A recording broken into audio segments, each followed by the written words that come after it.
Ladies and gentlemen, lend me your ear.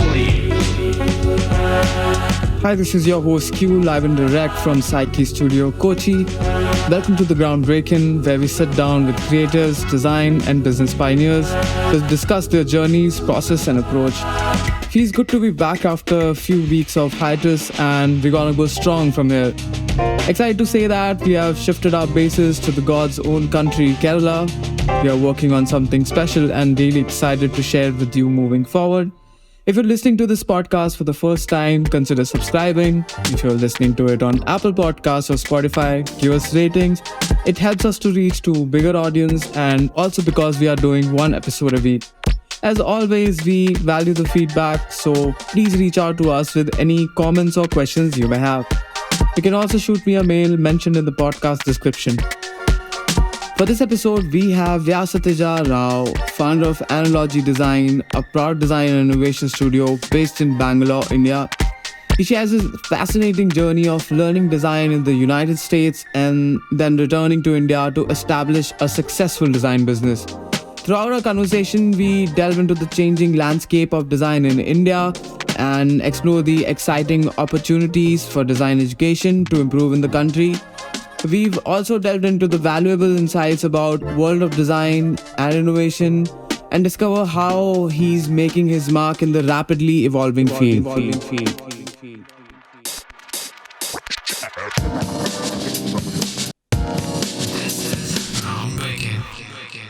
Hello, Vyasa. How's it going with you? Hey, Deepak, it has been quite a long time. I know we've been dodging meetings and calls between work schedules, but finally, I'm very glad. I'm very glad we took this time to talk, and it's a pleasure to be on your podcast, man. Yeah, that's right. I mean, likewise. It's been some time that we've been in touch, and I'm already very excited to what we're going to talk about. So yeah, very very excited. What's happening, Vyasa? Tell us where you are. Are you at your office or you're at home? What's happening? Yeah, definitely very much at the studio. I can say it's kind of like a mix of good and better right now. So obviously we're expanding and we're doing a lot of things in the experiential design space, right? So a few of those things are materializing. We had a lot of plans for the last 6 months on where we want to move, what markets we want to look into, what are the kind of people we want to bring on board. So we're actively hiring, and that is another, I'm sure that's a daunting task of going through and picking the right people, not trying to break up the existing team dynamics by bringing somebody very different on board, right? So that's basically what's happening, and we're trying to be kind of like cognizant of the fact that there's client work, but at the same time, trying to design or kind of look for how to scale, and then also trying to make decisions on what is the right approach to scale, right? So we're just in the midst of all of that, and so that's basically what's going on right now. Yeah, I mean, that sounds like a lot, Vyasa. And I think I've been seeing a lot of stuff from you as well. I think your speaking engagement at Mumbai Design Express. And I think your studio also recently got IF award, if I'm not wrong. Yep. So yeah, congrats for that. I mean, that's really inspiring as well. I mean, I've been seeing whatever you've been putting out very closely. Let's take a deep dive in your journey. I mean, where have you started? I mean, I think you studied design to start with. You always wanted to be a designer or something? Yeah, so I did study industrial design, but the funny thing is, until I was 26, I had no clue that there was a very specialized, discipline called industrial design. I've always known what I wanted to do, but I never knew there was a formal training for it. There was an education or a degree for it, right? So obviously, I had the aspirational goal of being an Air Force pilot. So that was my initial thing. And I tried my best, and obviously my physique is not one where I could actually cross and become a pilot. Second thing being the disadvantage of being the only kid to your parents is even more detrimental, because they were absolutely against my concept of being an Air Force pilot. So that kind of ended at that. And I said the closest thing I'll try to do is mechanical engineering, because in my mind, in my naive mind at that point of time, mechanical engineers are the ones who work on aircrafts, right? So at least if I can't fly one, I'll be close to one. I can see it every day. But that also didn't happen because I was again very naive that you have aeronautical engineering, you have a lot of different specialized branches, and then finally after I started working at the General Motors Technical Center in India in Bangalore, that's when I was really exposed to industrial designers. There was a styling team, and I got a lot of help from Mr. Satyaseelan, who's now the assistant general manager, I think, of design for Ashok Leyland. So I consider him my first mentor in design. So he mentored me very closely. I mean, like I told you, almost on a personal level. I used to go to his house in Whitefield. It was a long bike ride, but it was not as bad. Bangalore was not as bad as far as traffic was concerned at that point of time. So I used to be there. He taught me how to sketch. He taught me how to think like a designer.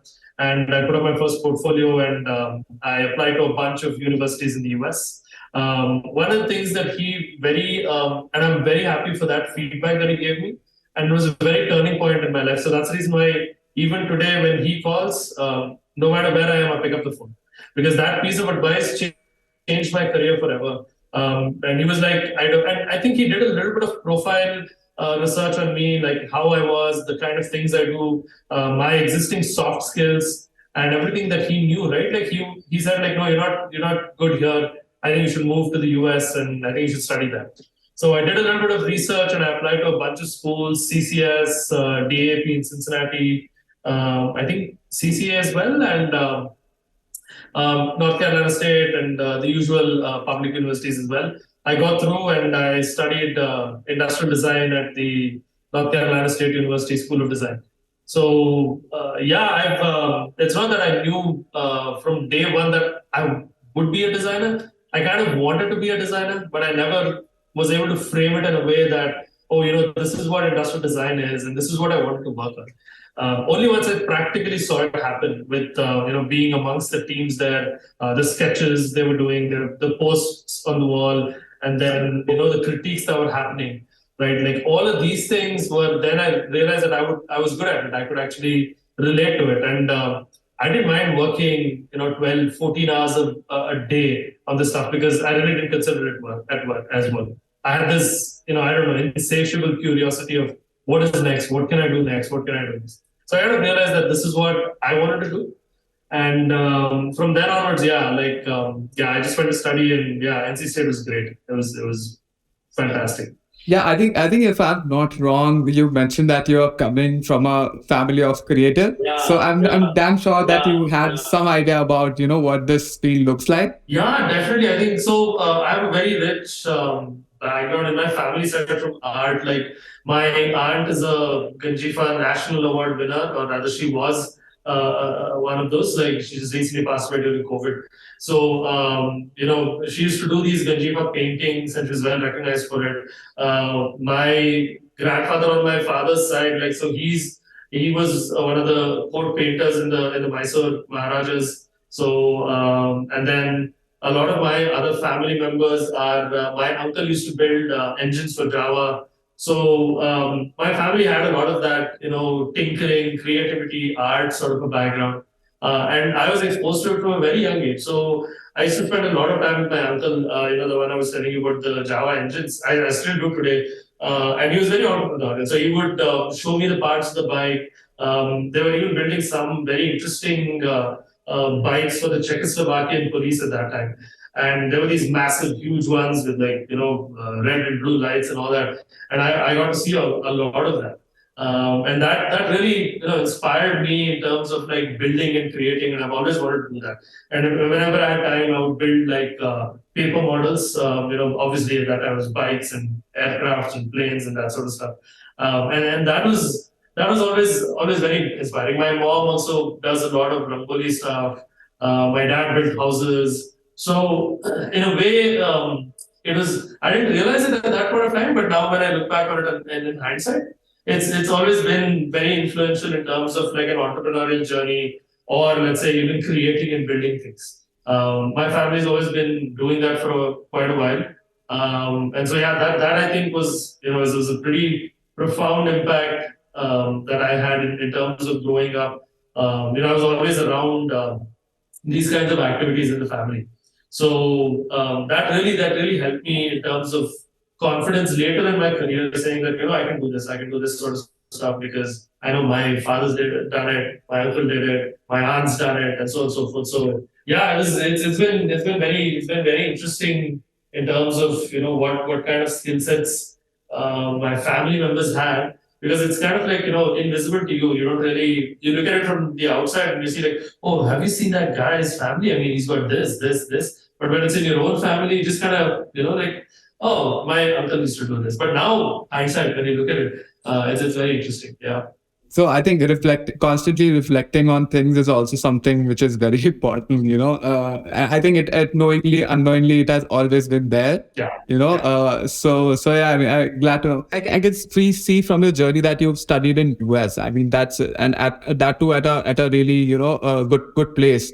And you worked in US for some time. What brings you back to India? I'm sure you could have had like an amazing career in US. So was it like starting your own thing, or Yeah, absolutely. I think so. I was pretty happy in the US. I mean, like the things that I was working on, they were very interesting. Some of the companies I worked at, I learned a ton of stuff. I mean, again, like you said, reflecting on things, and that's a very good thing. That's helped me quite a lot in my career. Like even today, if you look at it, that's a habit that I have every single day. I kind of look back at the day. What did I do right? What did I not do right? There are some things I would correct, I would actually fix. So that I've been doing for a very long time. I've always been that kind of a person who kind of reflects on what, and then I kind of think of like, okay, if I were to do this again, what would I do better? So in that way, like when I look at the US, it gave me a lot of things. I mean, to be very honest with you, I never knew how to manage money on my own, right? Like I was a single child, and my parents gave me what I wanted. So in that way, the very first time when I went to the US is when I started figuring out how to budget for like living on my own and things like that. But when I started looking at design very closely and what I was doing, I kind of felt I hit a kind of like a stagnant period of doing things. So even if I had moved on to another job, yeah, I would have got a very good pay hike. I would have probably made a lot more money. But from a satisfaction point of view of what I was doing, I kind of was lacking. And it affected my design work to a very great extent. Like, I mean, I remember my CEO telling me in one of my companies saying that, your design is getting really bad, dude. Like, I mean, I think you should take a break or you should move to engineering. And he did move me to engineering. And that again was one of the best things that's ever happened to me, because when I was in engineering, I just worked on engineering projects. Because I have a dual background as a mechanical engineer, I could do that. But that gave me a break that was so good. It kind of refreshed whatever I had lost as a designer, right? And as designers, we have a lot of baggage that we carry also, right? We have the pressure of being the best. We always constantly compare ourselves to somebody else. We compare what we're doing in a job to somebody else, right? And we always aspire to be somebody else at all points of time. We never look at what we are doing well also. So that was happening with me very, very much. But then after a period of time, I mean, after a very long period of time, my last job was at Solaris as a very senior executive, and I was working with the founders hand in hand. I was kind of leading all the product efforts. I redid their branding. We were taking a full new approach in packaging. It was exciting work, and we were doing new retail stores. I was doing store design. It was all exciting stuff. But there's somewhere in the middle, I was missing what I used to do core, like which is building products, right? Like, and at that time, just connected products were just starting out. This is like 2012, 2013. And I kind of felt there was a need for a design practice that kind of focused on both, right? It takes time to kind of, and UX was nowhere in the picture at that point of time. It was still interaction design. It was a little bit of here and there. There was never this sort of a boom that had happened. And I kind of figured that it would be very interesting if I explored and experimented on combining both physical and digital realms and kind of come up with a new process and a new experience to deal with it. But there were a lot of logistical challenges of making it work in the US because I was not a citizen. And there are a lot of challenges in terms of setting up something. The capital is extremely high, right? Like where you need a lot of money. So I would have to get funding and things like that, which was not going to be a problem. But again, I was thinking of, would I be comfortable focusing on these things, or would I really have to focus on the design side of things? because I really wanted to create a very interesting point of view on the design side and not just on building a bigger company, getting more funding, and trying to grow it in that scale. So I obviously, the safest thing for me was reverting back because I had a very good support structure here in India. And also, there was a personal thing as well. My dad had just turned 70, and we'd gone down to his birthday and things like that. And he told me something very profound that stayed with me even till today. He told me something like, "You should spend time with people when they're at their best, not at their worst, because that's when I'll remember you in that way." So that was very kind of emotionally kind of caught me off guard, and I kind of started thinking about it. It's like, yeah, actually that is exactly what I should do. I mean, I stayed away from home for so long, and now that I'm a parent, I can understand that emotion as well, right? What he said. So that kind of brought me here, and I also knew that design in India was not very mature when I came back in 2015. So I kind of knew that would be a challenge to do that. And I thought, like, it'd be very interesting to do it with a market such as India, which has so much of potential, right? So that is the main reasons, some of the main reasons why I came back to India. And initially a lot of my friends also didn't believe me. They were like, "Who leaves a job in the US and comes back? I mean, you're bluffing. Something must have happened." So I kept telling them, to some point of time, "Dude, there's nothing like that. I mean, I just wanted to come back because setting up a company, and I was not very familiar with like legal stuff in the US, and I was always afraid that something I might miss something, right? But within India, I had a confidence that what I know some of this person here, I know a family friend who's a lawyer and who can help me and do things. So I kind of wanted to start on my own money too. Like I didn't want to take too much of burden on myself and focus on just money, because that's the one thing that at Analogy, that's the one thing that helped me quite a lot.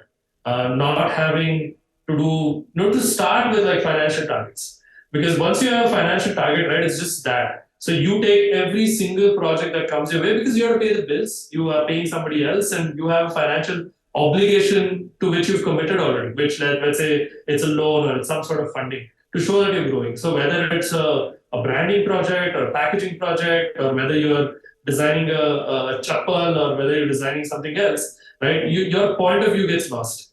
So at the end of the day, you're just looking at, oh, I need to do 15 projects at like, let's say this much cost because I have to hit this target at the end of the year because I have to pay back so much, right? So I didn't want to do that because I didn't want it to hit our design quality.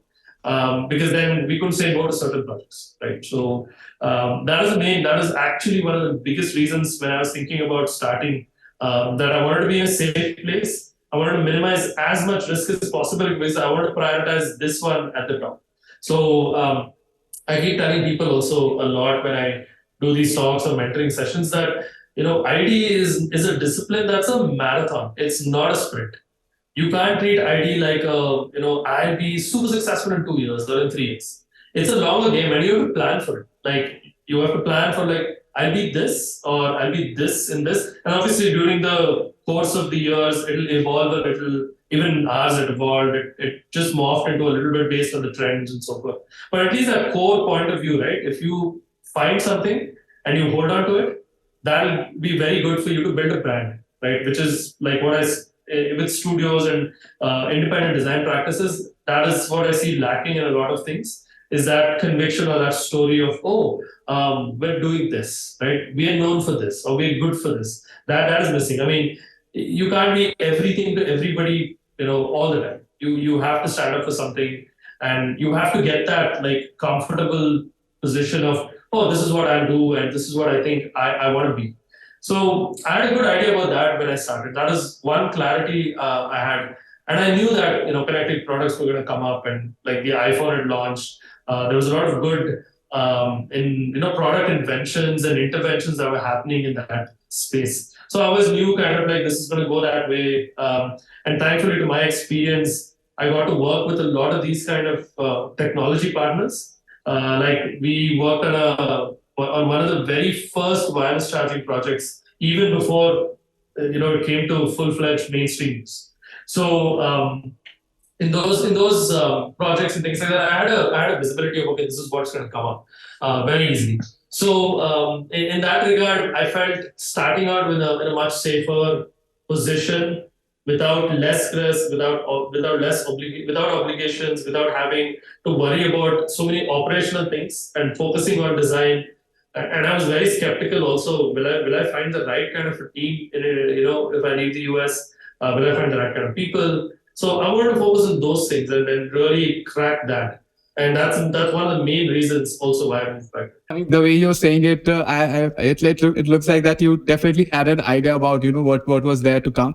So I mean, because of your experience, was it did it make it easy for you to get projects as you already had like years of experience working on very sensitive projects? So how difficult was it for you to build trust in the Indian market? So it was a very tough. India, I feel, is still very tough for designers because the way we are as a people, as a race, it's very different from other countries. Our risk appetite is very low, right? Like so, we don't mind crossing the road without looking left or right. We don't worry about getting run over. But then when it comes to design or when it comes to a project, we think of every single thing that can go wrong, right? So India as a market from a client perspective, from a B2B perspective, was very tough. There were a lot of initial stages where we had to prove a lot of points, we had to show a lot of projects. Sometimes we even did, idea pitches, just like an ad agency, which is very weird to me because coming from the US, there was nothing of that sort of thing that used to happen. It still happens in India, right? Like it's not like people ask stuff for free. They tell you to trust them because and the bigger they are, there's more leverage that they have asking you to do something for you, right? Like so, India as a market is very tough. I mean, even in that, but when we started working with the US market itself. So because my network was predominantly US based, I knew a lot of people in the US. My older company that I was working for was my first client because I had their trust already. So we continued working on a lot of projects that were pending. And that's what I used to tell. I was telling a couple of people in the Mumbai talk as well and I was doing mentoring for a couple of people online, and they were asking me like, at what point did you start, or let's say, what made you comfortable to start a studio? And one of the things I told them is the number one thing is you need to know people. If you don't have the network, don't start a studio. A lot of people think like I just go on. You're a let's say enhanced freelancer, right? You're not a studio or you're not a design consulting business at that point. You have to have a network. Second thing is you should have at least 6 to 10 months of sustainable revenue for you to kind of take risks, take kind of projects that you need, right? And number three is having a trusting and a strong team with you, whether it's 2 people or 3 people. You just need to know that they're reliable. They understand your vision and your point.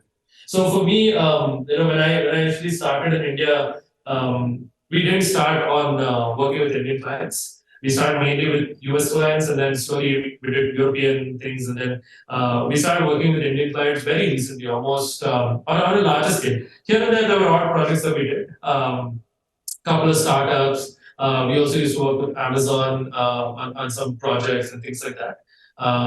So in that regard, in India, we didn't really, go to that extent. But now that we're working with clients in India, to answer your question around building trust and all, it takes a hell lot of time in India to build trust.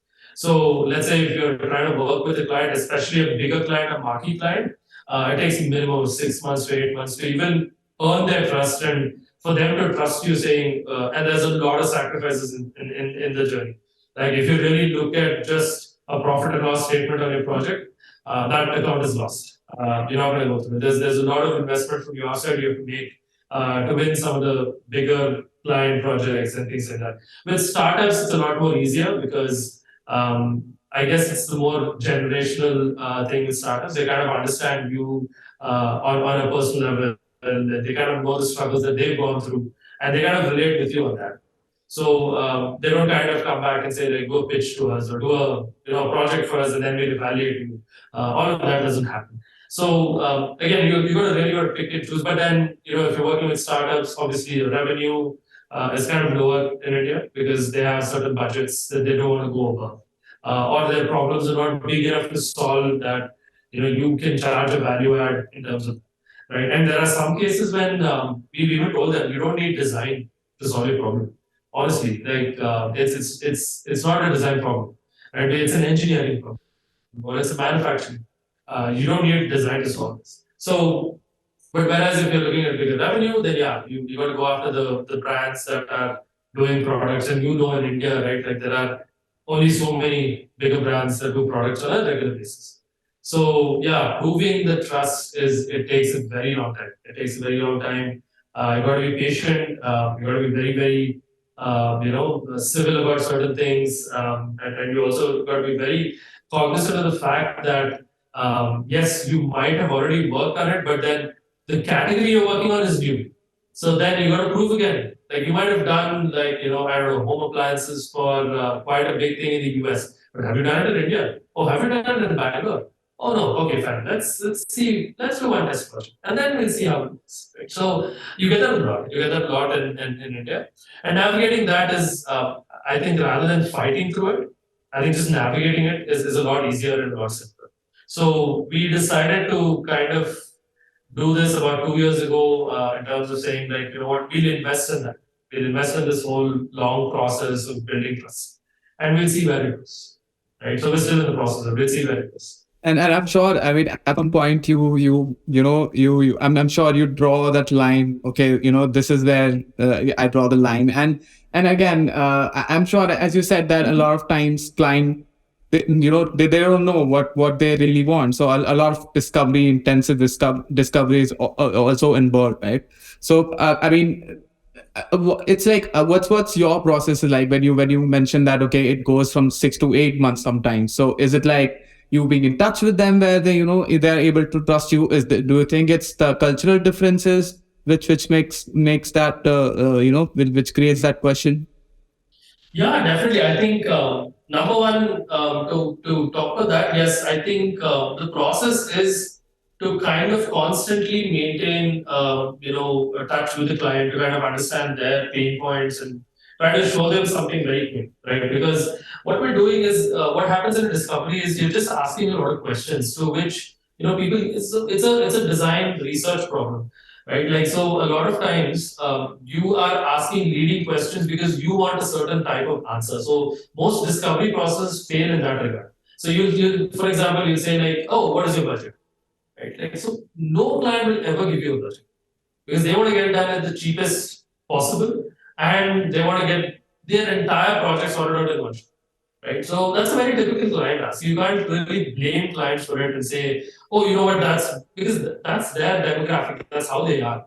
Just because we are designers, we can't go and ask a client and say, like, oh, you know what, hey, client, my budget is 10,000 rupees and I want only maybe 2 sketches for that. Okay, how does that sound design? It's never gonna happen, right? Like it's such a dreamy situation. So basically, what I'm trying to say is the discovery call or the qualification process is a lot of figuring out what is the right questions to ask rather than figuring out the right answers.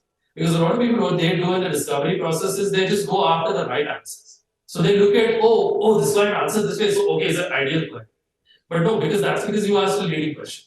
Right. So our process is very much in a way where we use a lot of behavioral interviews to kind of ask some questions where we really try to dig the true intent out of the project because we really want to. This is the right project for us.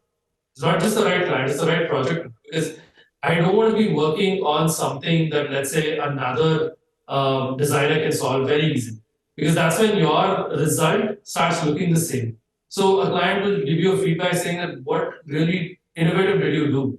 Right? It's the same thing. I could have gotten it done by this person. It's not because the result is not innovative. It's because the problem that you guys framed in such a way to a client is the same atypical one that anybody else could solve. So if you do the discovery call properly, when you qualify the client, when you qualify the problem, when you qualify the project, right, it brings out very, very good results. So we take our time with that and we kind of take our time and go through some of these processes and ask these questions, maintain constant touch with them. We go meet them.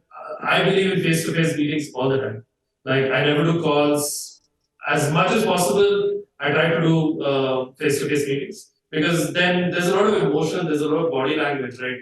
Nowadays, with email and with chat, people take things very offensively. Like you'd say, like, "Hey, this is not possible," right? Is what you write on the email. That's your tone that you would probably have to set in the call. "Hey, this is not possible." But on the email, it's like, "Hey, it's not possible."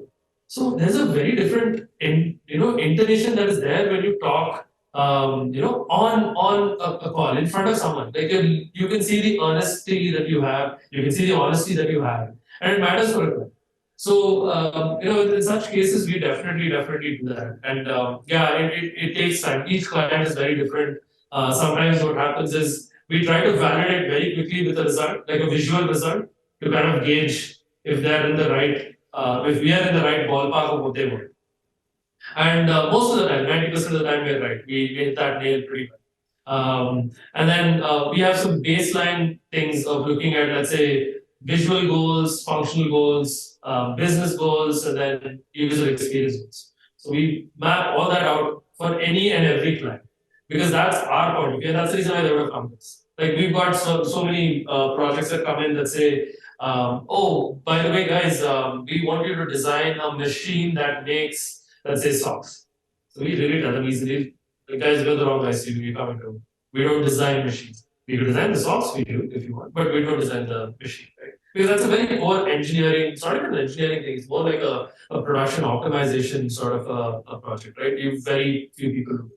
So that is very important, and that's made a it's made a make or break sort of thing, in the way we choose clients and who we want to work with.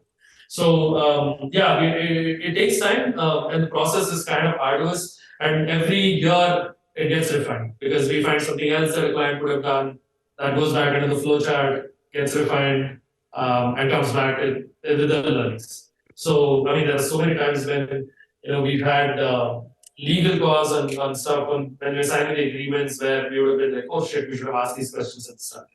Right? So it's not perfect. Even now, it's not perfect. It's the status is very we have three statuses. We have like a to do, work in progress, and a done. And for just the discovery thing, there's a status called it is what it is. Because it keeps changing all the time. So yeah, that's a very interesting thing to do. Yeah, definitely. I mean, you gotta be realistic at the same time, right? So, do you have like the type of clients or the type list of the type of projects you would like to do, and so that's according to that you reach out to them or accept projects, or do you constantly try out? Okay, let's do these kind of projects. I mean, and what do you think is the right approach? Because everyone I talk to, again, I'm also at a place where I'm trying to run a business, and a lot of times people say that you got to niche it down. I mean, what do you do in that case? So I think that advice I would take it with a pinch of salt because too much of niching is bad, especially in India.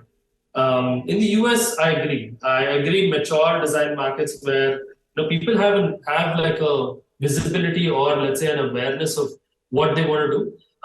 Yes, it makes sense. I agree with that advice of niching down. But in India, I feel like getting too niche, we're not there yet. From a a maturity point of view, we're not there yet. We still have maybe another 2-3 years to go in terms of when it starts getting that right. Like so, for example, if you look at industrial design, there's so much engineering that is expected in Indian client projects. Right, there are cost targets to hit in Indian client projects, right? Because, like I said, as a race, we're very risk averse. Our risk tolerance is extremely low. So, and also it's the cost of doing business in India. It's a very cost-sensitive market. You can't really go and create something very new and say that, hey, we'll charge a premium for design, right? So that doesn't work overall. But in terms of, I would say, in terms of like looking at, what do you call the niche part of how you specialize. I think picking a category is much more better. That's what we did. We picked certain categories. Instead of picking a list of projects, we picked certain categories. For example, home appliances is a category that we work a lot in. We design a lot of these home appliances. But then we always have the spin of how do you design a smart home appliance rather than just a regular.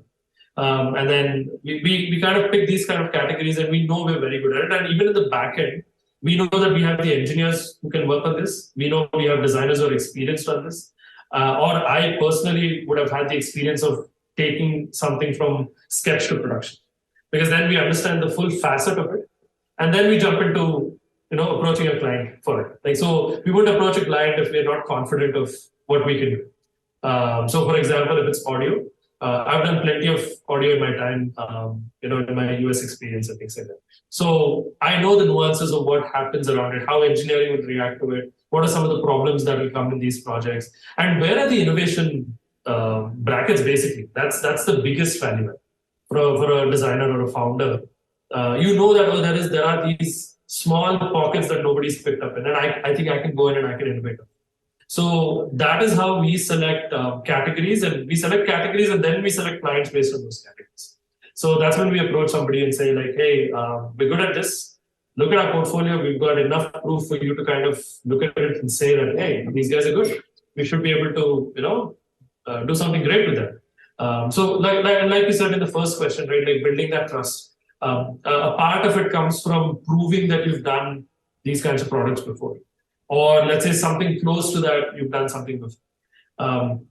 I think, I don't remember the exact quote, but there is something that I think it's from David Kelly, where he says, like, if you hire somebody who's done a chair, you'll get exactly a chair, right? So in similar ways, we always tell people that also, that, some of the times the best thing to happen to you if you're innovating is to hire somebody who's never done that product before.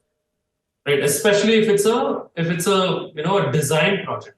If it's an execution project, yes, you should go hire somebody who's done it plenty of times, because then that guy can tweak it and bring it to them. But if you're discovering something new, if you're stagnating in your product line, or if you're doing the same thing every single year and you're losing customer base, you're losing a user base that you already had very strongly, your revenues dipping down because you're only playing on cost, right? Oh, I'll reduce 20 rupees then a customer, then another competitor, sorry. And then I'll make money this year. It's not going to happen. I mean, India's moved on from that. Like, people can afford 20 rupees. People can afford 100 rupees more on a regular product also. They won't care. What they will care about is what extra new things have people done it. And have these brands thought about an Indian perspective. Right? Because a lot of these innovative ideas are kind of like derivatives from Western user scenarios. Right? Like, you just bring them, I saw that over there. Let's bring it in our product. Nobody in India ever uses it. Right? Like, we have products at home where these kinds of things are there, and we've never touched. We've got a juicer, wherein you put one thing in, and then it separates the fruit and seeds, and then pumps out the pulp on the other side, and then you clean it, and you give it to the maid, and then she's like pretty much taken the whole thing apart, because it's made for easy disassembly, right? Because in the US, people clean their own appliances and utensils, right? So, but this maid of ours, she just went crazy over it. She just took every part out. I mean, you will literally see the motor inside. So that's kind of an example of what I was saying in terms of product. So I don't think designing in that way, where if you're just cost conscious, or if you're just I'll reduce my bottom line and I'll give you the same product next year. It's not gonna happen. It's not gonna happen. So that's why I feel like looking into categories and looking at the opportunities they present from like a future point of view of saying maybe 2 years from now, this is what we could do. These are the opportunities compared to your competitors here. Right? So those kinds of things is what I would feel is how we select projects. And basically, this is how we see that, potentially if we work with this client for 2 years, we could do this, this, and this. So we've already got an internal roadmap built. It's just up to the client whether they align with it and see that, these guys have an idea of what all they could do for us.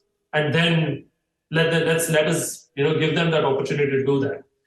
That's basically the next part of discussing that and making sure that it all. That's really amazing examples there. So, I mean, is it also depends upon the capabilities of your team, and do you think in your process you're constantly upskilling, evolving, in terms of the process? But I'm sure every project demands for something specific. So I'm just curious to ask this question. How do you tackle this? And again, and I would also ask you, to talk about how you've been building teams, because even in our, because I think this is what I've recently learned after reading a lot, talking to a lot of people, that your team also directly reflects your selling strategy. Yeah. I mean, I think that's a very apt question also. So, because let's say, so yeah, that's kind of the kind of question that you asked about teams is very, very relevant, because the way we look at teams are, there are different levels of people that do certain kinds of things at Analogy, right? Like, so we don't hire, let's say, junior designers to just do execution. For me, junior designers are basically the ones who think of the craziest sort of ideas. And when we hire, we look at portfolios just for that. We look at portfolios where, like, how ambitious are you? Are you trying to design the next Uber Sky car? Right? Yeah, then please come on board, because we want you to think that, right? Because as and when you mature and you go through your journey, the perception is that person will innovate more, but it's not. That person knows what's wrong, where mistakes are going to happen, and that person's only going to be able to prevent it. He's not going to innovate so much. So all of us, like even including me, right, where we can call ourselves design thinkers, like you have 4 titles on LinkedIn, right? You have TEDx speaker plus innovator. Even I have one, futurist, all of that stuff.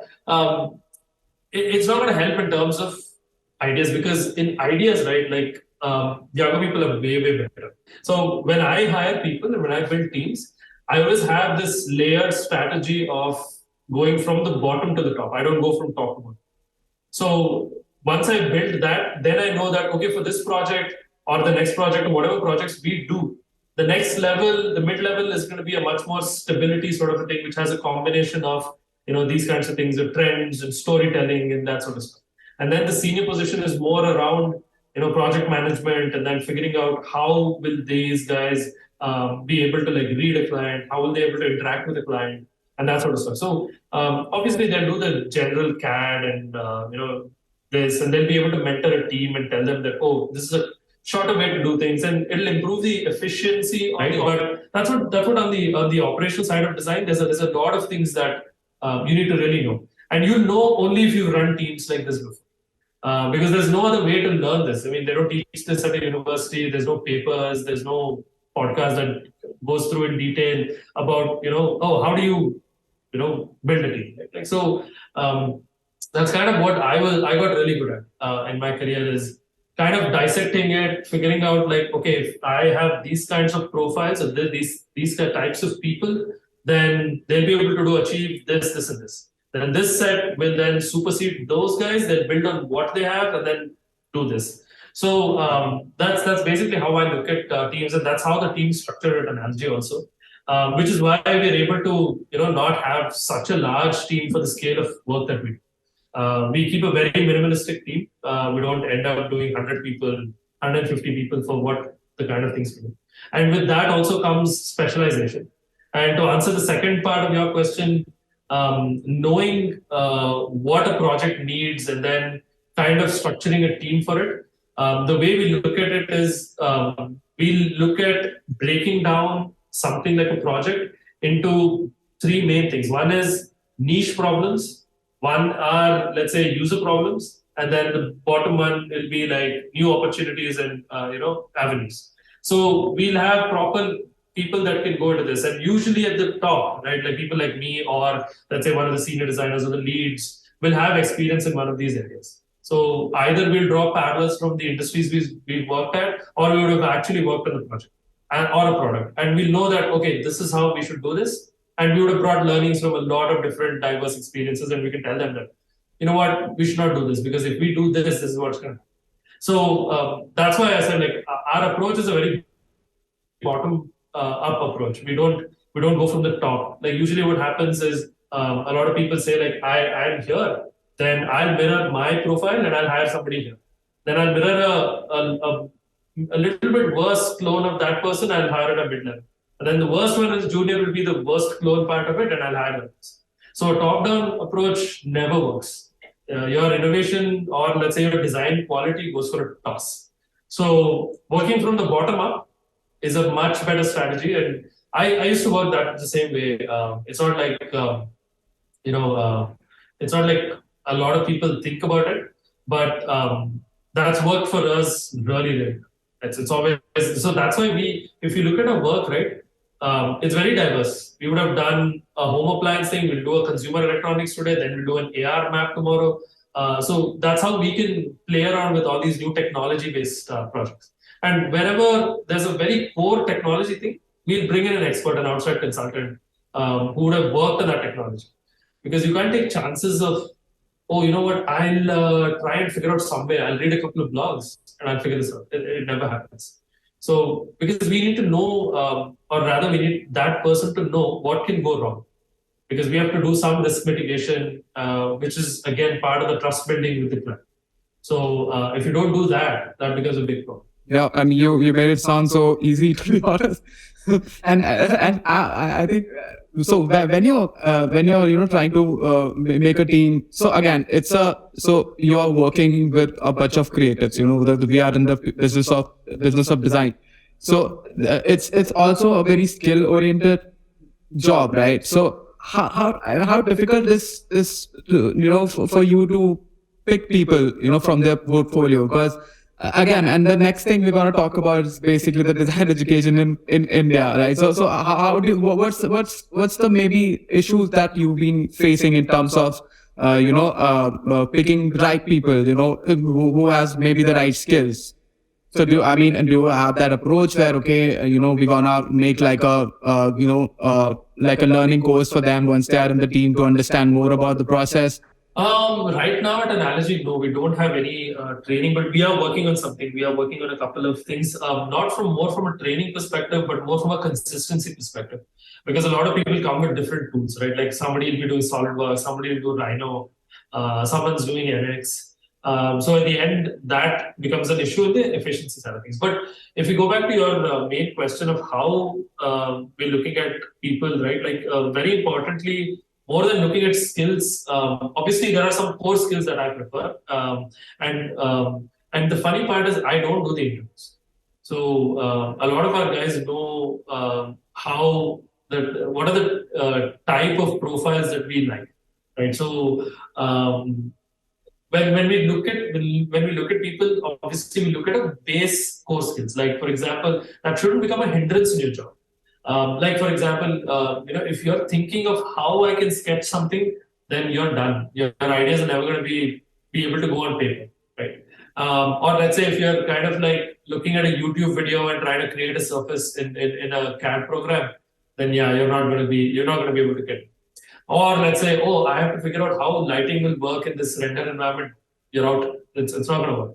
Because we just don't have the luxury of figuring all that out because of a consulting environment, right? So we look at some base courses. So if you have some basic lighting skills, your sense of materials are good, from a UX perspective, you're able to understand wireframing, you're able to kind of come up with user flows, you can do basic research, you can talk to users, you can kind of figure out problems on there, sketching and like CAD, yes, then you're in, which most of the students actually have really well.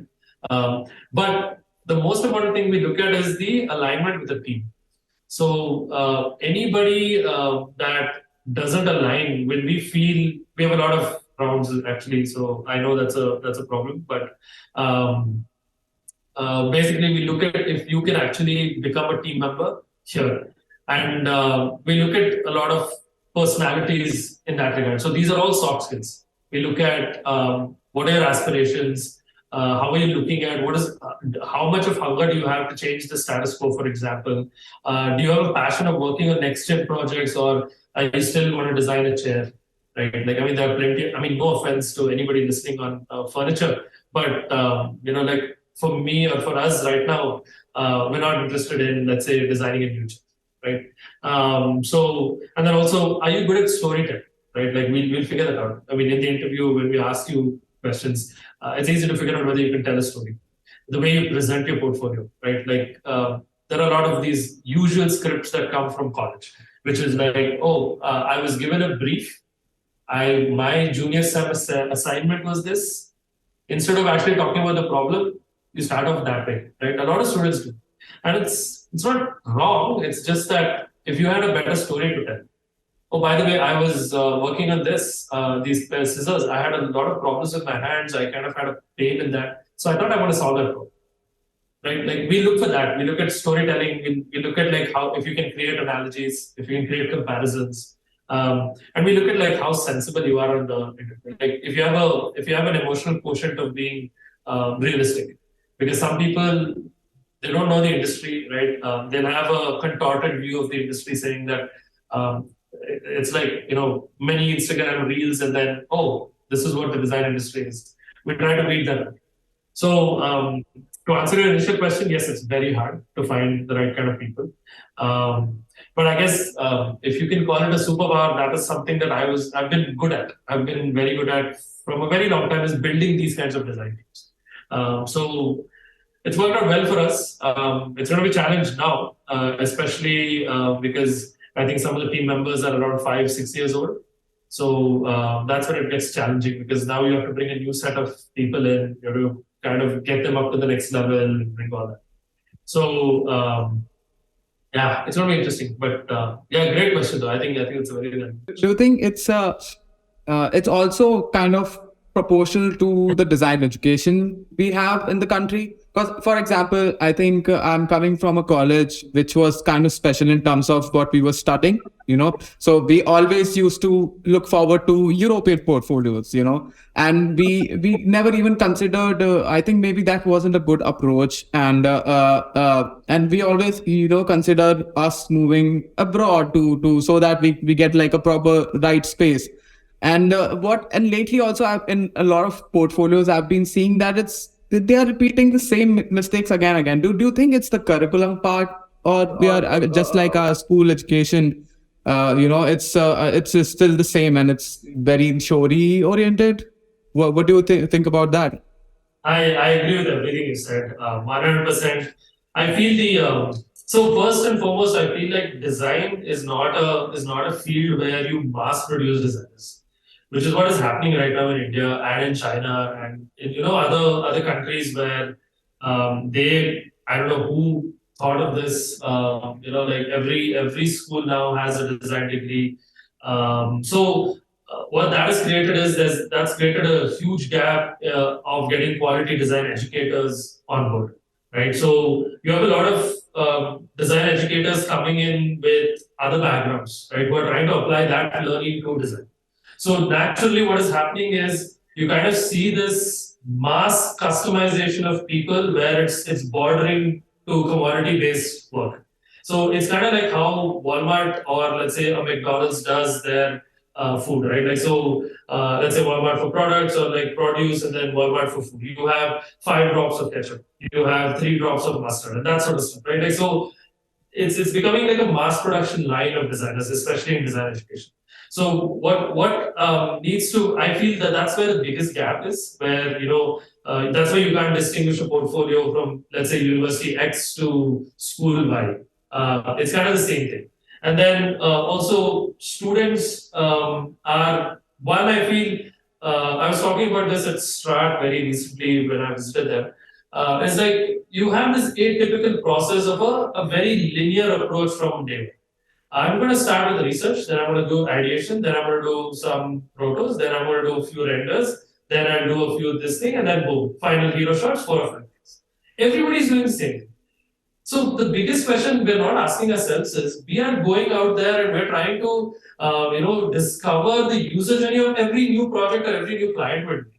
But we're not discovering the user journey of ourselves as designers, which is what your portfolio is. To be honest with you, right? Like your portfolio is your reflection, your journey of where you went from semester 1 to semester 6.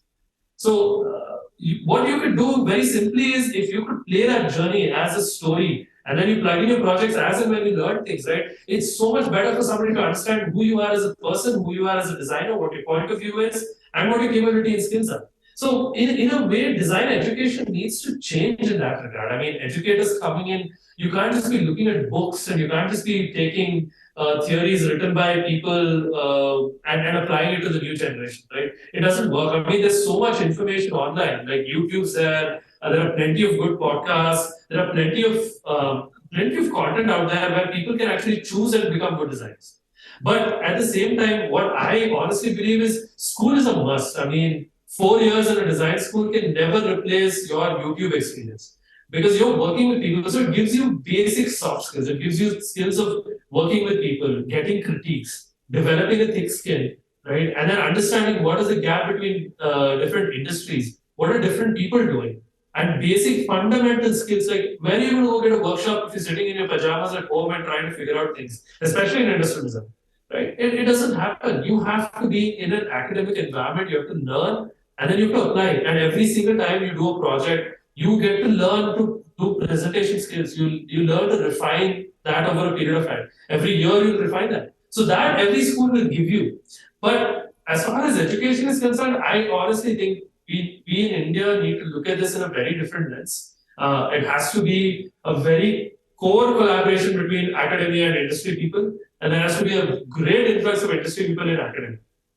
Because without that, right, without that framework, it's just going to be theory, like you said. I mean, we'll read more books, again, we'll look at more content, and again, we'll keep repeating the same thing over and over again. And we have plenty of people, honestly, like plenty of designers in India who are extremely talented. I mean, if you look at some of the work that has been happening, and those are the guys who are moving abroad, like you said. Yeah. Right. And then people in India are kind of stuck. And I was talking to a lot of students in the Mobile Design Express event, where they were asking similar questions. They were like, "So, what do you think we should do? What do you think we should do in this regard?" And my thing is like, okay, fine, we've got design education, which is this thing, but then you guys have access to Behance, you guys have access to YouTube. You got to have a a comparison. You set a benchmark, you look at a portfolio, set a benchmark, and then you do an awareness of, okay, this is where I am. So this is what I have to bridge. So you can't just trust the school to keep giving you interesting projects. Like I see every single project come up with like a laptop stand, or let's say some sort of a lab, or there is like a very atypical problem that has to be solved. So then how are you going to even distinguish that this person is better than this person? And most of it is group projects, right? So like you never know within the group project who's done what. It all looks nice at the end because you have like it's like cinema. It's you've got 8 takes on your portfolio. You can go refine it whenever you want and present something beautiful. But in real world things, you get only 1 take. You've lost a client by at the end of it if it's not. So I think there has to be an effort from let's say there has to be an awareness to the student community also that these are things that you can do on your own, right? Build an ambitious project on your own. I mean, you don't have to wait for the school to give you a brief. But on the other hand, also design education needs to change in a big way. I mean, we can't keep applying the same age-old design principle textbook. Those weird ones with just the lines and circles and flowchart graphs. You can't apply that to just design education. Again, design is all about people. It's not just about applying a theory to here and here. And just as a disclaimer, that's the reason why we don't have a rigid process and analogy. We use larger frameworks to work. Because if you start doing process, right, you're mass producing the same thing over and over again. Why do you think there's a process? Process comes from where? It comes from manufacturing because they wanted to standardize something. So, in that regard, I mean, there's a lot of process improvement that happens. It's a career, systems design, system thinking. There's a lot of work that happens there. But again, at the end of it, when you give a designer something, right, if he's just going from step 1, step 2, step 3, step 4, step 5, which is what a student also does, that is not going to work. So I understand that school builds core fundamental skills, and then the student has to go one level above, kind of figure out what is happening around the industry, and then augment on it and improve upon it. But I think it's a very simple case of awareness on the process side, or let's say on the project side also, where your guidance given can actually change things. Like there has to be something more interesting feedback. Like we could say something like, okay, why are you designing scissors with just you're going to use with the same kind of things? Can you design scissors with just use with the thumb?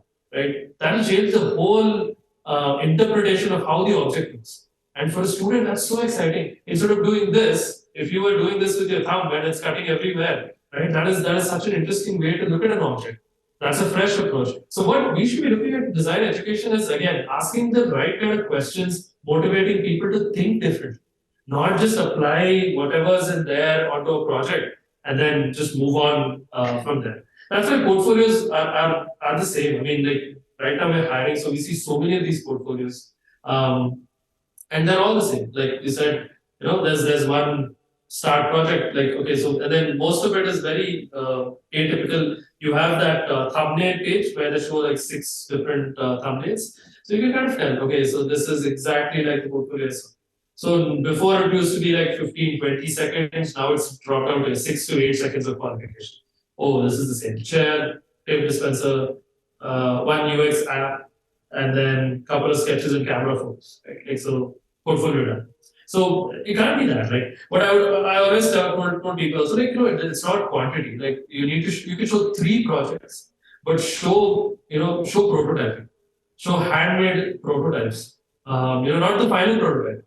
Show mistakes in the portfolio because that is the superpower of a designer is making mistakes because that's not mistakes, that's iterations, and then showing that how did you fix those things is such a good process. But we as designers, we do the same thing. I mean, we've been trying to redo our website to show the iterations, wherein we've done so much work, so much of things where we could actually show on it, right? Like, so that's what gives clients a trust that, oh shit, okay, these guys are gonna fail, but they're gonna fix it. Same thing for potential employee. Oh, this guy's failed so many times. I'm pretty sure he knows all the mistakes that he's made, right? We don't show that enough.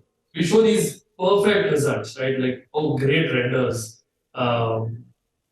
great things. Some of them don't even show that. They'll I think somebody just used the marquee tool or the magic brush tool in Photoshop, and he just forgot to cut out the white, leftover things, and he's put it on a black background.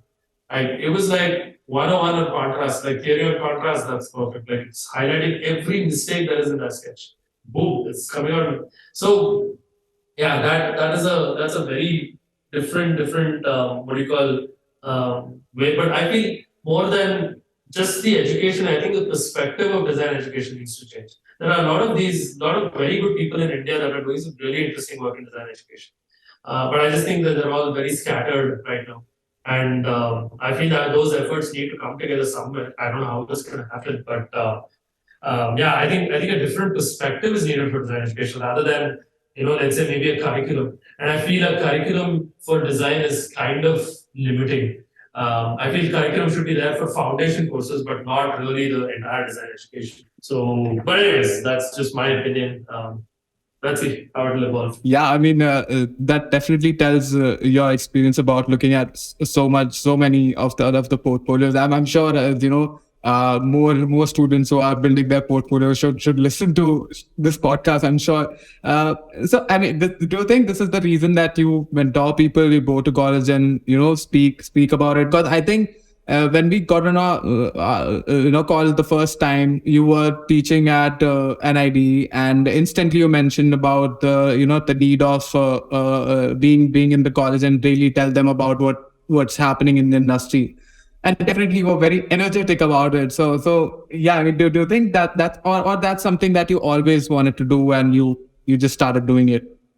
No, I felt a very big need to kind of start doing it at the academic level because I honestly felt looking at some of the work that's coming in and also where we were headed, right? Like I'm a big believer in the power of power of India and what we are doing as a country.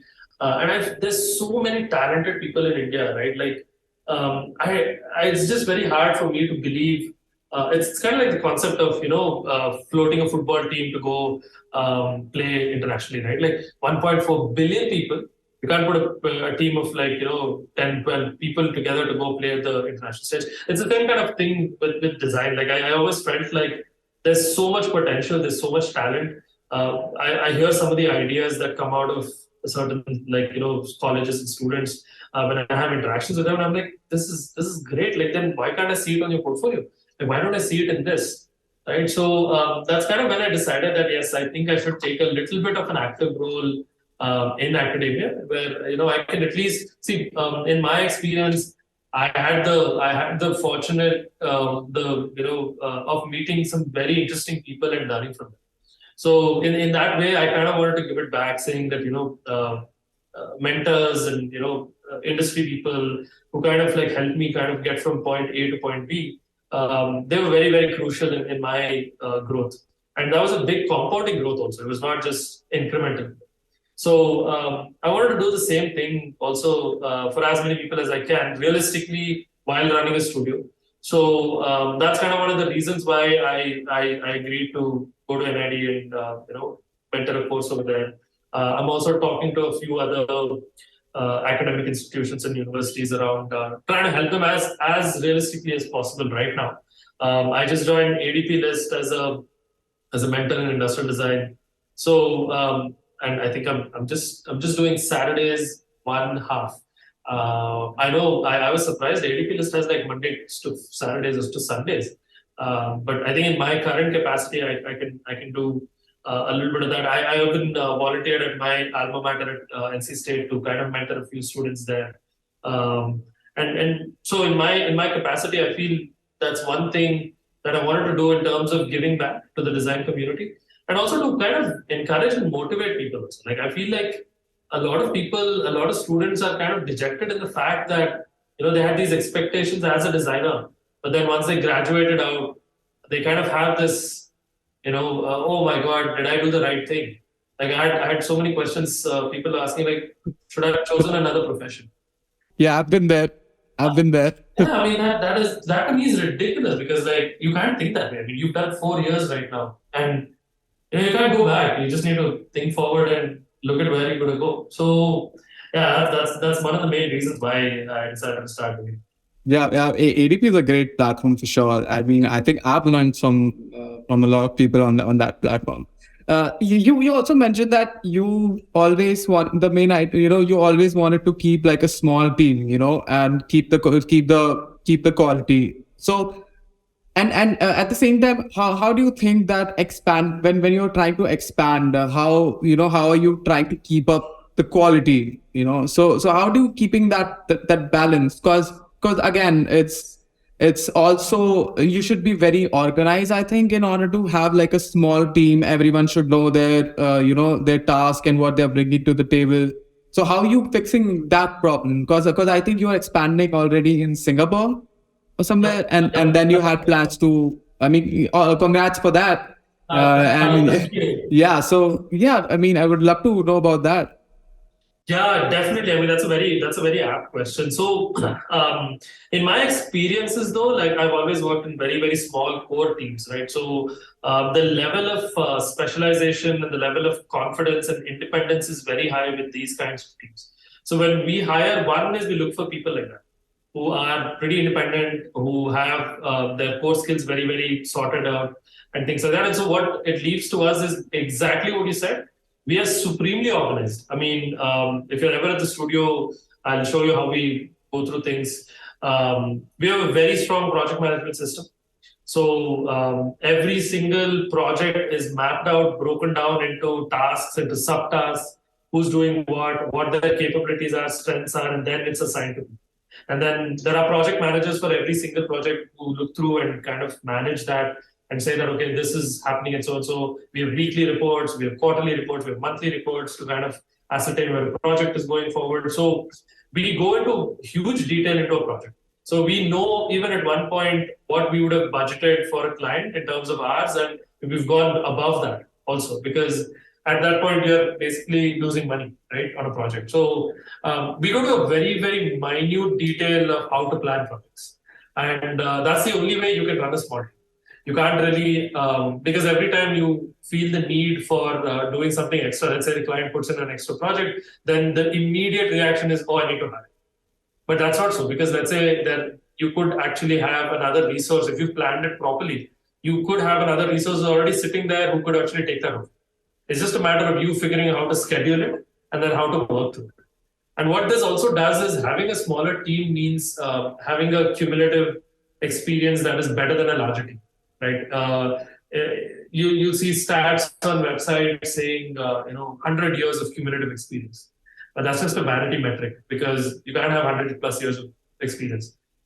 So, but in a smaller team, right, like even the 20 years of experience that you can accumulate together will be the relevant experience. So that's why I believe smaller teams are very, very important. My philosophy from day one has always been like, we want to be like the special forces in the army. We don't want to be the army, or we don't want to be the police force, right? We want to be very specialized, have a very wide horizontal set of skills and a core set of vertical skills, and that's across every person. So, for example, if you look at how a special forces team is made, you'll have a sniper, you'll have a scout, then you'll have a heavy weapons expert, then you'll have like maybe 2, 3 light machine gunners, and then you'll have maybe one guy who plans the exit, and there's the team leader, and sort of things like that. So similar ways, we've kind of modeled the team on a similar sort of a platform, like saying that, but if you look at that special forces team, if they need to switch, then obviously they'll do all of that. They might not do it at a 100% level, but they'll do it easily at a 60, 70%, right? So that's in a similar way how analogy is structured. We look for that kind of thing. We know that, okay, in ideation, these guys are really good. Okay, in visualization, this is really, really good. But then this guy in visualization is at 100, or this guy in from the visualization guy for ideation is probably at a 50 or 60%. So we look at that sort of skill set before we even build a team. And then we can switch around. And as and when people start working, right, they'll be surprised to learn that the visualization guy is actually really good at ideation also. He's never actually explored it, or he never had that kind of a mentorship to kind of go. Right? So that's how it generally works. But we organize that very well. We have a very strong project management system, goes from the start, from the discovery, all the way to project planning to design planning, process, then execution. So, and that's the reason why I told you, right, we keep the process very simple. We don't do process, we do frameworks.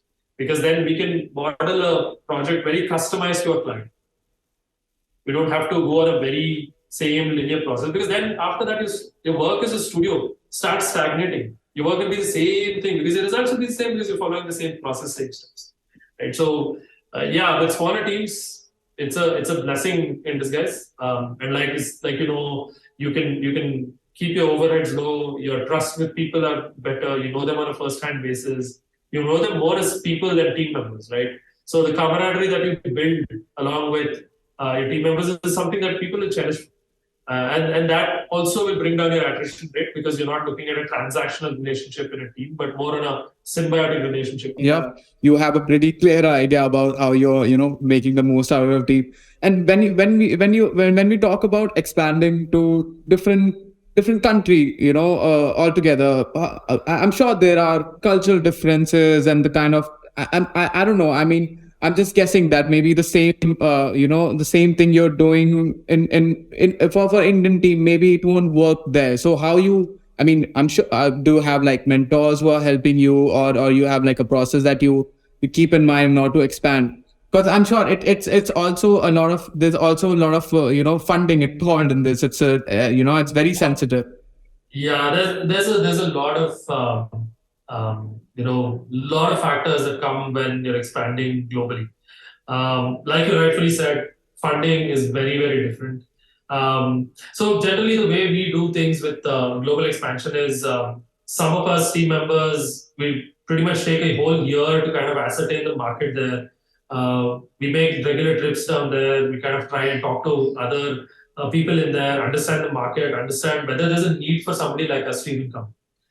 We don't just go in and say like tomorrow, oh, Singapore, okay, we'll go there. We make a very clear business case out of it and say that, okay, you know what, there is an opportunity for us to do this amount of business there. And this is the impact that we'll have in this region. If the answer is a yes on the checklist for everything, only then we go there. And team structures are all different in each region because, like you said, more mature markets will require a different type of a team structure to be. But then we break up we have been very clear in terms of figuring out what is required for that market, and that will be based locally, and the rest actually gets run out of the India studio in that regard. So we don't want to make the same mistakes that big studios have done in emerging markets, which is again, in my experience, I've seen all that where a lot of big studios have just taken the atypical approach of, oh, this is a US studio, I'm going to create a clone of that here in India. It's never going to. It's always going to falter, which is why I'm sure there are plenty of big names in India here in studios. And it's kind of like a shadow of the original entity. Right? So, and that's because you're not taking a local first approach. You have to take a local first. You can't just state we are this branding deck. Okay, studio here. That's not going to work. So yeah, like you said, there is a lot of research that goes on into a region. So let's say after Singapore, we're now planning either the US or Europe. So we end up doing a lot of research, on ground research. We talk to a lot of people there. There'll be a lot of people that I reach out to on LinkedIn, like founders, other studio owners, and so on and so forth. And yeah, I definitely collect a lot of information because, like you said, some of these decisions are very big and very expensive also, right? So it needs to make sense from a business point of view before you even jump in. I mean, it's great to tell you that, hey, we have an operation in Singapore, but maintaining it on a daily basis is a big pain. So that has to happen. Due diligence has to. And why did you even feel the need of starting a studio in Singapore to be started? Because of the amount of clients you had or something? Just curious to know. No. I mean, see, like at some point of time, we always, one is as a business, we always need to look at how do we scale, right? And with consulting, right? Like at least this is what I feel. I know there are a lot more successful people than me who've grown businesses to 200, 300 crores and, in consulting work and B2B work. But at least in the area that I am, especially in industrial design and combining industrial design with digital design, I feel there's a certain cap at which in a region you'll kind of stop. Whether it is based on the number of people you have, whether it's the attrition of the team, or whether it's the attrition of clients themselves, I feel you hit a cap at some point in the region, right? Both from a financial point of view and both from a project satisfaction point of view. But when we go to new markets, right, we always end up learning something new, which we can come back and implement in India. So let's say in Singapore, we're working on some very interesting new XR and AR kind of projects, which I think in India will come in 3 or 4 years down the line. So we will be the first people, to kind of go and work on those kinds of projects because we would have had the experience of working on it in Singapore, right? So that forward vision has to be there in terms of saying that, some of these markets are doing something interesting and new, and I want to be there. I want to be on the ground, learning it, figuring it out. But at the same time, we can't do it as an investment, right? Because we are completely bootstrapped. We don't have any external funding. We don't have any of that. So you have to really, figure out where you're going to put your money. And the only thing you can do is by working on client projects, getting that revenue, but at the same time, learning these kinds of things. So that's the main reason why, global work is important. Because at some point of time, some of these will replicate in other regions, or they'll come as different trends, or they'll come as offshoots of that trend. And if you understand that trend from day one, you will be the first person to work on some of these projects. And we always want to be the first to work on some new exponential technology that's coming in or doing something in that regard. So, at least that's the aspiration. We're not the first. I'm just, that's the aspiration where I want to be. So, but being in these regions gives you that visibility, it gives you the exposure to such sort of projects, which is mainly. Makes total sense. I think, and now this one's a little personal question. I mean, definitely whatever you're doing takes a lot from you. I'm sure, managing the teams, building, expanding, and also, creating good work, getting good work. How do you manage all that? And I think you've also mentioned that you have like a pretty good routine. You get up at 5 a.m. and do you think this has instantly have changed the way you work? Something because again, a lot of people talk about getting up at 5, have like a tight routine. So do you have like a routine like that? Okay, from this time to this time, I'm gonna do a specific task, or your calendar is booked most of the time, things like that.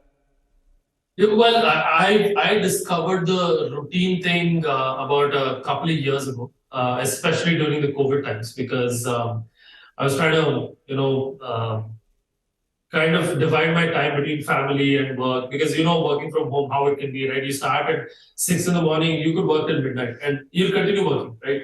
So I really wanted to kind of put kind of a stop to certain things. And my personality, ever since I started as an entrepreneur, has there's no distinction between personal time and work.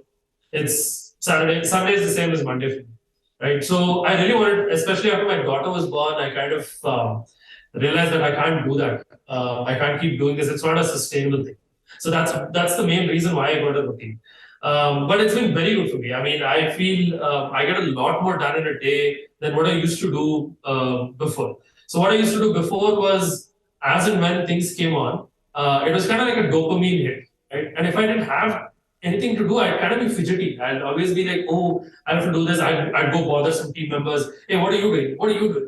I mean, I kind of felt good, like, oh, what am I? I'm asking people. I'm kind of being a full leader and all that. But I was just wasting their time, to be honest, at Orica, right? So with the routine, I know, like, okay, and then I have a chunk of my time in the morning to myself. Like, I don't check emails or any messages until 8:30, until I get done with my morning routine. Like, I'll go for a walk, or I'll have some sort of a meditative thing to do some yoga, things like that, and then take some time to kind of read, or maybe just think. Reflection for me is a huge thing. Like I told you, like I have an app where I constantly keep writing shit down, and for me, like those are the ideas that come in the morning when it's very quiet.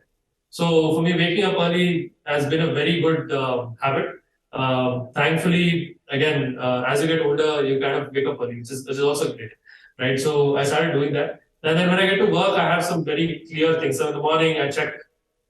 We have something called a my task overview of everybody's task of what they're doing. So I just check that on a very high level basis to see if the priorities are right. And then I have times clearly branched out for my work. And then so I can leave on time, I can get home to my daughter on time, I can spend time in the evening, read her a book in the evening, or go out to the park, or do something in that regard. So I feel routines are very important, and I've been trying to get our at least our mid-level and senior level guys here to start getting into a routine also. Because what I realized was at work, if you have a routine, right, there'll be overlapping areas. For example, if you're working on a strategy thing, what happens is one guy is working on a process document. He finishes at 7 p.m. and then puts it out to review when everybody else is probably gone home for the day. If he had done it at 11 a.m. in the morning, that task would have gotten done that day itself. But then you've just wasted one more day because your routines are not synced, right? So we've been trying that now to kind of get that improvement in at least the senior management positions, where let's say finance and PD and marketing kind of have similar routines where they can overlap on these kinds of things and kind of work on things faster. For example, social media. I mean, we are so bad at social media, right? Like, so it's like you post whenever you want. If we had these kinds of routines, then that would actually streamline a lot better. So I feel routines are very important. I feel like if you just, my only suggestion would be is, if you make a list of things that you do every day for a week, you journal all the things that you do every day for a week, right? And then I did it on Figma. I just noted down everything. And then I just started figuring out patterns of repeatable things that I do. And then that made it very easy to make it into a routine. And I used to look at times where I did it. So we have a timesheet culture at Analogy. Everybody submits timesheet, I do as well. And we look at those to kind of figure out patterns of what are repeatable. And once we figure out, okay, this is where you're doing this, this, and this, like 11 o'clock, and then one day at 11:30, another day at 10:30, then actually you should be breaking up from 10:30 to 11:30 as that task. Right? So routines, I feel, is very important for a team to work together also, not just your individuals. Right, you're right. I mean, I'm definitely pumped to kick off my routine, and I think I've been in the process that I'm slowly getting better. But Vyasa, I mean, thanks a lot for for this conversation. There was so much to learn. I mean, I'm sure. I mean, our listeners also gonna learn a lot from this. And thanks again for hopping onto the podcast. Absolutely, man. I mean, it was my pleasure. I felt amazing chatting with you. I know we've chatted before a little bit. Let's continue the conversations. And again, thanks for having me here. It was really good. I mean, I don't know how we spent close to almost an hour and a half, which just went in the blink of an eye. So, Yeah. more power to you. I don't know how you're managing a podcast and a business, so more power to you again on that. And great work. Keep on doing it. Again, like I said, everybody as founders, we need to push design in India before making India happen. So let's do more of design in India. Yep. Cheers for that, Vyasa. I see you in Bangalore hopefully. Absolutely, man. You're more than welcome. Come down to the studio. We can sit and have a chat in person also.